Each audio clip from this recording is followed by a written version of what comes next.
Salut tout le monde, bienvenue sur cette nouvelle vidéo. Aujourd'hui je vais vous reparler encore une fois de ma caméra sans fil, parce qu'il y a plusieurs personnes qui m'ont demandé la portée maximum du truc. Et au stand de tir là où je vais, moi je ne peux pas faire d'essai sur plus de 100 mètres pour le moment. Donc du coup je vous ai emmené un peu avec moi sur le bord de mer. Voilà, comme ça je vous emmène un peu en vacances avant l'heure. Bon, il y a un peu de vent, j'espère que ça va pas trop s'entendre.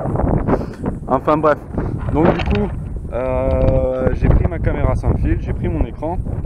On a balisé le sol entre guillemets avec les moyennes du bord. Alors je te dis pas 20 mètres et du scotch, la galère.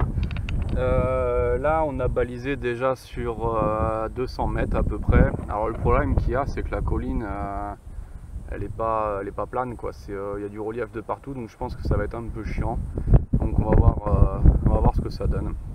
Je vais aller me promener avec l'écran et quand le signal il lâche, je prendrai la mesure exacte et je vous dirai ce qu'il en est. Allez, à tout de suite. Alors là on est arrivé aux 100 mètres. Donc les 100 mètres, on sait très bien que ça fonctionne puisque c'est la distance à laquelle je tire sur le stand. Voici un de mes petits témoins, le caillou. Tu le vois, et ouais, on se démerde comme on peut. Et en fait j'ai choisi ce site aussi parce que donc on est sur la côte bleue ici, on est entre Marseille et la Vera. Et pendant la Seconde Guerre mondiale, en fait ici c'était une position allemande. Il y a des bunkers comme cela un peu partout là. Tu avais des anciennes positions de canons. Il y a je vous montrerai après. C'est intéressant quoi, pour les gens qui s'intéressent, ou du moins à l'histoire, c'est un site qui est intéressant quoi. Donc on va continuer, voir jusqu'à... Là on a balisé jusqu'à 250 mètres, je pourrais pas aller plus loin, parce que le terrain il s'y prête pas en fait. Donc on va voir, on va aller jusqu'aux 250 mètres. Et si ça tient toujours, j'essaierai de baliser dans le sens inverse. Enfin je vais me démerder. Allez, bah, ça y est, je suis arrivé aux 250 mètres. Je me suis mis un peu en hauteur, parce que la moindre végétation en fait ça parasite tout de suite le signal. Là je suis à 250, l'image elle est nickel, il n'y a pas de problème. Par contre si je descends de ma butte là, ou de ce truc là, ça ressemble à un ancien bunker.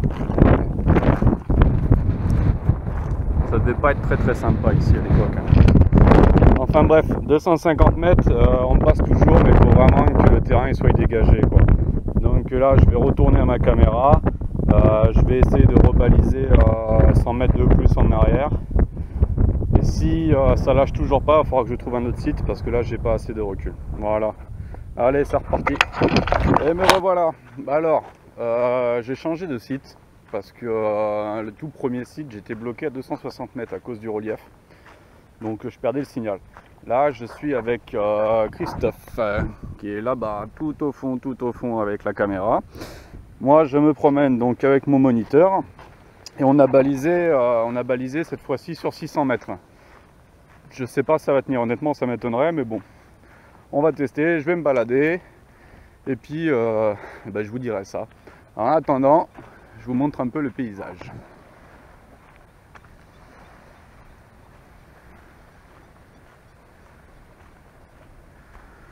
Alors au fond là-bas, on le verra peut-être pas à l'image. En fait on a Martigues, on voit le viaduc de Martigues tout au fond. Je vais voir, peut-être quand je serai plus près on le verra mieux. Et ici c'est pas la mer, c'est l'étang de Berre. Alors ce côté là, ça va, c'est sympa, c'est joli, ça fait vacances, ça fait carte postale. Bah, quand tu regardes là-bas, encore une fois vous le verrez pas à l'image, mais en fait c'est toutes les raffineries, pétrochimie, toutes ces merdes là dégueulasses qui puent, qui polluent, qui font chier. Enfin voilà quoi. Donc je vais marcher, je vais essayer de trouver mes repères parce qu'on est encore avec le ruban de 20 mètres. On a balisé tous les 100 mètres en gros sur 600 mètres. Voilà. Ah. Alors par contre le truc qu'il faut savoir, c'est que si vous n'êtes pas orienté côté caméra tout simplement, si les antennes elles sont mal orientées, vous perdez le signal direct, hein. Même si vous êtes à côté, si tu n'es pas bien orienté, c'est mort. Si tu es sur un site là où tu tires, si tu as de la végétation, ou si tu as des buttes de terre, n'importe quoi, ça parasite direct.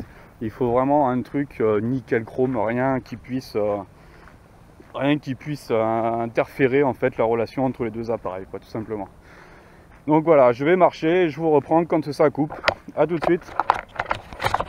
Alors, je viens d'arriver à ma balise de 300 mètres qui est là. J'ai toujours l'image. Ça commence à être légèrement neigeux, à être un petit peu blanc par moment, mais pour le moment j'ai toujours l'image, donc je vais continuer ma balade. A tout de suite. Bon, ça y est, je crois que je suis arrivé au point de rupture. On est à 340 mètres. Alors par moment on a l'image difficilement. Et là en l'occurrence je l'ai plus du tout. Donc je vais me rapprocher. Donc je pense que la limite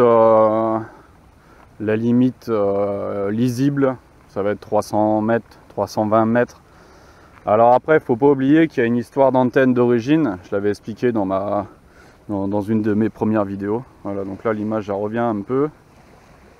Voilà. Ok, donc 320 mètres pour le moment, on va être au maximum. Alors comme je disais, il y a une histoire d'antenne.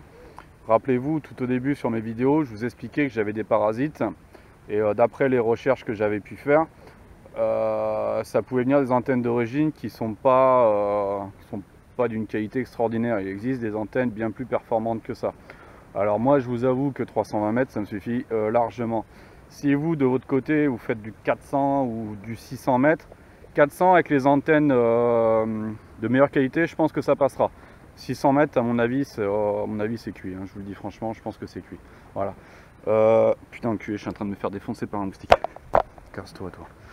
Et donc je voulais vous dire aussi au niveau de l'autonomie. J'avais annoncé au début 2 heures d'autonomie. Moi mes batteries quand je les charge je suis à 14 et quelques. 14,2 je crois, 14,2, ouais, 14,2. J'ai plus de 2 heures d'utilisation là, à l'heure actuelle où je vous parle et je suis encore à 11 volts. Ce qui veut dire que avant de devoir recharger, on va avoir au moins 6 heures d'autonomie. Au moins 6 heures. Sans oublier que les batteries, il ne faut pas les vider en entier. Hein. Si vous vous amusez à les vider en entier, forcément vous allez tenir plus longtemps, mais vous allez flinguer vos batteries. Voilà. Donc c'est la fin de ces vidéos sur les caméras sans fil. On a fait le tour.